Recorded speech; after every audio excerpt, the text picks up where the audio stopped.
Hello everyone! In this video, I will be reflecting on my recent micro-teaching experience where I conducted an integrated speaking and listening lesson based on the topics people and culture. The grammar focus for this lesson was the past simple tense, and the lesson was designed for Form 3 intermediate class in a stimulating teaching environment. The purpose of these reflections is to analyze my teaching performance honestly. I will discuss what went well, what did not go as planned, and what I had learned about myself as a future ESL teacher. In my simulated sessions, I used two main activities, which is the treasure hunts and also the crossword puzzles. I also incorporated a teaching recorded audio story and complete with the sound effects to capture the students' attentions. My aim was to create an engaging learning environment where students could practice identify past tense verbs, understanding cultural vocabularies, and using the past simple tense to talk about the Malaysian celebrations. Next, during the lessons, I began by clearly explaining the instructions for the activities. I introduced the treasure hunts and told the students that they would need to listen carefully to the audio stories that I recorded, because the audio will include the clues about the cultural items such as lemangs, lanterns, meruku, and also lion dance. I added the background sound effects and also festival music to make the story more interesting and to hold the students' attentions. Before the treasure hunt starts, I will also boost the students' energy by asking them to shout out loud, and this more actions was effective because I could see it immediately increase their excitement and also prepare them mentally for the activities. Once I played the audio, students listened attentively for clues. After listening, they walk around the classroom searching for picture cards representing the cultural items mentioned in the recordings. When they had collected all the cards, they return to their groups and complete the crossword puzzle using the correct vocabularies. Throughout the activities, I observed that most of the students were enjoyful and actively involved. They discussed the answer with their teammates, recalled information from the audio, and used the past simple tense to describe what they had heard.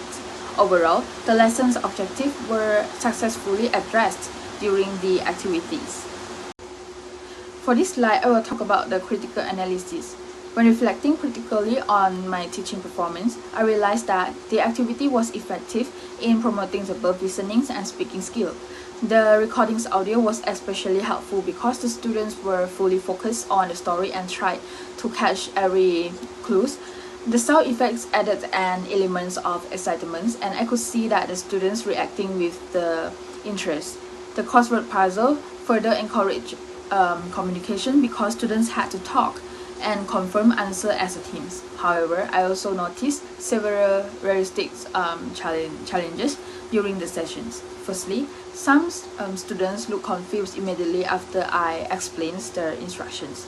A few of the team wait for the other group to start before they move, which made me realize that my instructions were not as clear or detailed as they should have been. And looking back, I think I explained everything too quickly and did not break the step down in a way that all students could follow. Moreover, my pronunciations and speaking fluency were also not consistent, especially when I getting nervous. There were moments when I did not pronounce certain words clearly, and this may have causes misunderstandings for some students. Secondly, my classroom monitoring was not balanced. I unintentionally spent more time with the group that were loud, confident, or directly asked for help. Meanwhile, the quieter groups did not receive as much attention, and some of them were struggling with identifying the past tense verb from the audio recordings. When I eventually reached them, I realized that they need more guidance earlier. Third, although the audio story was engaging, the pace might have been slightly too fast for students with the lower proficiency. Some of them could not even catch certain words or cultural items, and they rely on their teammates for support. This taught me that I need to adjust the speed of my audio or repeat certain parts for the mixed abilities learners. Despite these challenges, the activity still achieved their purpose.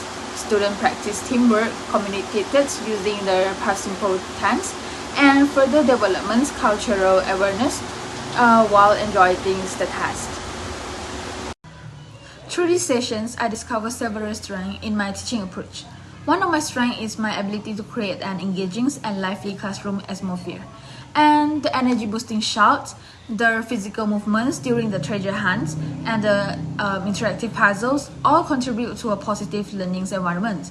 Another strength is my use of the technologies. I edited the audio stories myself, added a sound effect, and ensured the recording was clear and interesting. And this helped to capture the students' attentions and supported their learning comprehensions. I also designed the creative activities that encourage meaningful communications and teamwork. However, I also recognize some weaknesses that I need to work on seriously. My pronunciation is not always accurate, and when I get nervous, my speakings become less fluent. I sometimes produce incomplete sentences or incorrect sentence structures. This affects the clarity of my instructions. I also realized that I need to give a clearer and more step-by-step instruction to avoid the confusions. Lastly, my classroom monitoring was not existent, which affected the support that some students receive. Being honest about these weaknesses is important for my growth, and this micro-teaching experience helped me to identify what I need to improve. Next is about the impacts and adaptations. My teaching approach had different impacts on students depends on their learning style. The audio story benefit auditory learner, the treasure hunts is for the kinesthetic learner, and the crossword puzzle supported the visual learners. These varieties of activities help make the lessons more inclusive and engaging. However, I noticed that mixed ability students needed more differentiated support. Some lower proficiency students struggled to follow the audio and needed slower pacings and repeated instructions. Although I tried to help my students by giving hints and repeating the key words, I realized that I need to prepare more supportive materials such as the sentence frames or vocabulary lists to help them participate more confidence. So this reflection shows me how important it is to adapt my teaching methods and resources so that every student, regardless of their abilities, can succeed. After reflecting on my own experience, I have established several goals to improve my teachings. The first one is improve my pronunciations and speaking fluency.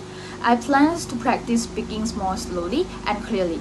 I will record myself reading aloud, listen to the recordings, and identify areas of corrections. I will also use the online pronunciation tools to refine my accuracy. The second one is give clearer, more structured instructions. I aim to break down instruction into simple steps, use the visual examples, and also check the student understandings before starting any activities. Third, monitor all groups more evenly. I will adopt a systematic method for moving around the classrooms so that every group will receive equal attention and support. Last is support mixed abilities students effectively. I will prepare sentence frames, vocabulary guides, and guidance questions to help the weaker students participate confidently, especially in listening-based tasks. To achieve these goals, I plan to attend the teacher workshop, seek guidance from experienced teachers, and continue practicing micro-teachings to strengthen my instructional qualities and classroom communications. So, in conclusion, this micro-teaching session was a very meaningful learning experience for me. It allowed me to recognize my strengths such as my creativity, my use of technology, and my ability to create an energetic classroom atmosphere. At the same time, it also highlighted the area I must improve, including pronunciations, clarity of instructions, and balanced classroom monitoring. These reflections has helped me to understand the kinds of teacher I am becoming and the steps I need to take to grow further. I'm grateful for this opportunity to reflect on my performance, and I am committed to apply these improvements in my future teaching practice. So, thank you for watching my reflections.